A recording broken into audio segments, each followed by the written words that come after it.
A new update has just dropped from Spiders at Nacon Direct about Greedfall 2 The Dying World, a game recently featured on my top 10 RPGs to look at in 2024 video, which is linked below.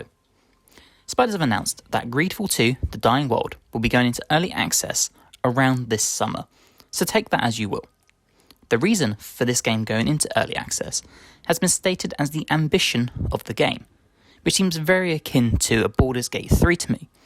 Obviously, anyone who has played Baldur's Gate will know that game was in early access for a very, very long period of time. Spiders have stated that they're looking to get feedback on the game, and the early access will cover the entire beginning of the game, allowing players to explore multiple new environments. So if early access helps Spiders create the best game possible, then I'm personally all for it. Now, before you jump for joy at being able to play the game in early access, it has been reported that you won't be able to use your save files across the multiple planned updates during the early access period.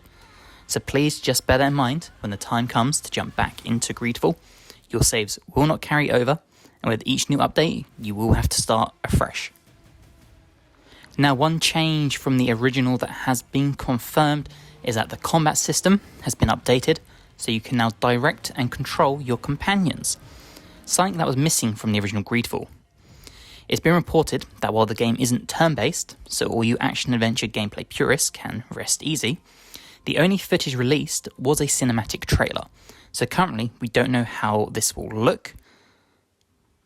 We also don't know how controlling your new party of 4, another change from Greedfall, which originally was just your main character Desade and 2 followers, will look as well.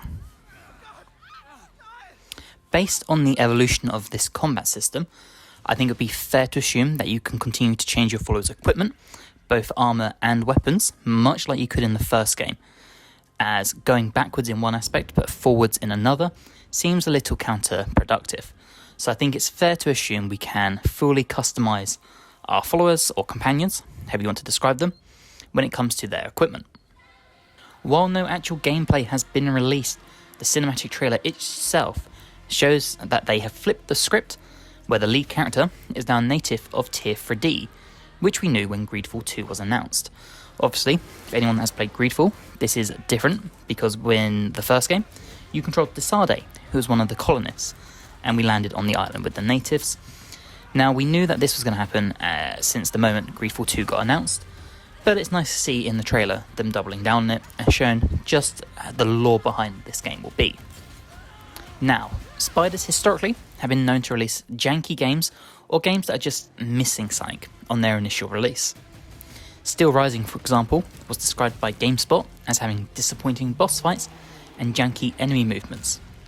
IGN said that the original Greedfall was genuinely buggy with glitchy moments, and called Bound by Flame's biggest choices immediately irrelevant after the player made them, as well as having weak storytelling. Push Square described the Technomancer as losing steam as the game went on.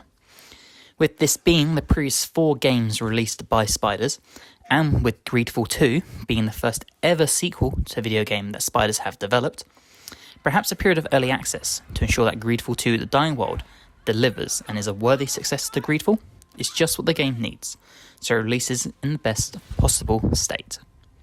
So in the meantime, while we all wait for early access, why don't we all jump back to Tier 3D with Desade? Or perhaps watch my Let's Play series, linked below, where I finally played the game last year after putting it off. I for one will be playing Greedfall 2 when it is fully released. Unfortunately, I will not probably be dipping into early access, but I will be tracking it. And hopefully, Greedfall 2 delivers on some of the smaller minor issues I had with the original Greedfall, which otherwise was a very, very good RPG game, and one that you should definitely check out if you haven't played it yet. Thanks for watching, guys. Let me know below how you feel about Greedfall and Greedfall 2. Are you excited about this? Will you be picking up an early access? If you've enjoyed the video, please drop a like for me. It helps me amazingly, and subscribe to the channel if you're new. I am going to be testing the waters with some of these sort of news and RPG update videos, so you're welcome to come along for the ride, and hopefully I'll see you guys in the next video. Bye, guys.